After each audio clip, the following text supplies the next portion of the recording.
I'm 5'7" with size 8 feet. I have 2 webbed toes. I was just really inspired as an independent producer. The title was Latin for desert cockroach. It's good that someone's taking the initiative and trying to find venues and a format for these things. I do a bit of it. Okay, I'm going to overuse the word fantastic. I've enjoyed everything that I've seen today. Its pieces reassemble until the sponge is back to its original whole self, and it carries on with its life. It's just a great place to kind of exchange ideas. With Izzy's midriff libidinising him, Crispin isn't shy. This is a really well-produced event and I'm really enjoying the day. It's fantastic for people to have an opportunity to get together, coming from different angles, but also how they collaborate. The poet, the artist, the musician continues the quiet work of centuries, building bridges of experience between peoples. I performed at one in Kendal. I was at the one at the Albany, and I'm here today in Bristol, and I think they're a really, really amazing event. That is so really cool! I've got some X-Men type mutant to use as my tool! Yeah! It's changed the way that I perceive other work. A trickle of rain falls over the end of the guttering. Dominic smiles. I knew it. I think it is important. I think it's nice to bring the people who are, supposedly in the know about it, to try and push past what already kind of exists.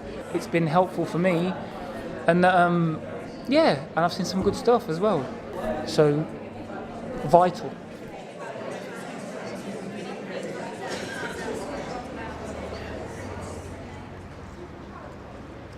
Thank you so much for choosing to have this event at Bristol Old Vic. It's really brilliant to welcome you all here this morning. It's been one of the nicest parts of coming and being part of the sort of waking up of this theatre is days like this when we can get a new opportunity to share it with people. So it's fantastic to see you all here. So it all began, it was June last year, wasn't it, in Kendal, when we did the first of the lit-up day-long showcases and conferences. And the first one was focusing on producing work. The second one at the Albany in Deptford, where I'm from, was focusing on creating work. And the final one is being focused on selling live literature, and that's here at the Bristol Old Vic. Well, in many ways for me this is the most important session because it's very easy to sit around admiring the work that's produced and reminding ourselves of how good it is, but until we can communicate that idea to an audience, it in many ways means absolutely nothing. Let's not underestimate the task of marketing what we do, because it's really, really hard. Just as it was hard in 1766 to build this theatre and then face the challenge of actually getting people to come here, that remains a really critical challenge for us today. Bringing people to art is difficult, and it's through exactly sort of meetings and discussions like this that we can start to figure out how we best do that. The mission of Lit Up, I think, has been to get us thinking about how best to communicate it. And the marketing one especially has been really interesting for me because I market lots of different kinds of events. There's people almost taking a pledge going, I pledge to put on stuff that won't sell immediately because I'm going to market it till it does. And it's good to see literature being proud to market itself. Marketing of literature is vitally important to be talked about at this present in time, because I do think that it's one of the few art forms that hasn't really kept up with the advancements in the way that people are using the new forms of technology and the web to kind of promote their events. The seminars have been good and really informative for me. One on viral marketing and internet, Facebook, etc. So I'm learning a lot on that today and seeing some really interesting work. We're still working very hard to build our own spoken word audiences, but we have to recognise that we have been doing it for a while and we do have experience to share, and that's what today was about. It was about not saying we've got all the answers, we know how to do it, but sharing our experience and hopefully encouraging other people to share theirs.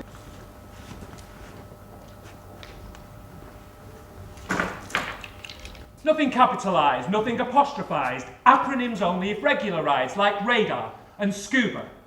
House rule. No words that intend to offend or corrupt. Mother is fine, but not mother...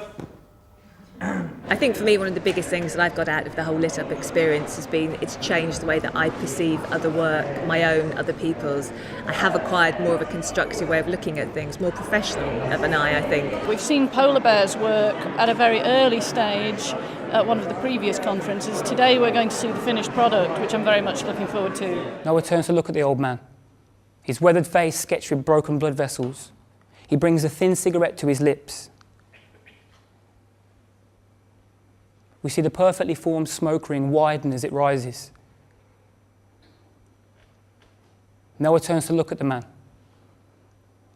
Their eyes meet. Not all of them. Boss is here. Yeah, I was brought on as an associate artist as part of Lit Up with Albany. And I had an idea to develop the idea of me speaking a film. Open with close-up. The moulded plastic of the dashboard is dimpled rhino skin grey. A young man sits in the driver's seat of a dark blue 1995 Volkswagen Golf. He smokes a cigarette, muttering to himself. The edge of his dark, wiry hair... Good timing, I guess, in terms of the kind of scheme kind of starting. And systematically developed each chunk of it until now. Knowing that we had the ability through the consortium to invest in him, to give him a platform, to see it's a real privilege to see his work develop over the 3 events and to see the full show today has been really exciting. The great thing about Lit Up, all 3 of the sessions, has been the opportunity to meet people in your own field, to see work from other parts of the country that you might not be able to see, and to see what everyone else is up to. I read Jane Eyre when I was 7, moved on to Geoffrey Archer novels by the time I was 11, left home at 16 but never rebelled with drink or drugs, just Salvador Dali posters and ethnic rugs. Lots of Kate Fox is developing her one-woman show, and I read her script on the way here and it blew me away, so that's also been really exciting because that's a show that we will go on to produce with her, and that absolutely is a legacy of the Lit Up process. Don't listen to Johnny Bassi, Jebo. There's no reason for us to fight for his entertainment, Jebo. Are you hearing me? Jebo, listen, if he flogs you, he'll flog me too, and we'll both be beaten, Jebo. At the first Lit Up we showcased Inu Ellam's 14th Tale, and to see that before, with 7 or 8 months later, that's doing a run and selling out at the National.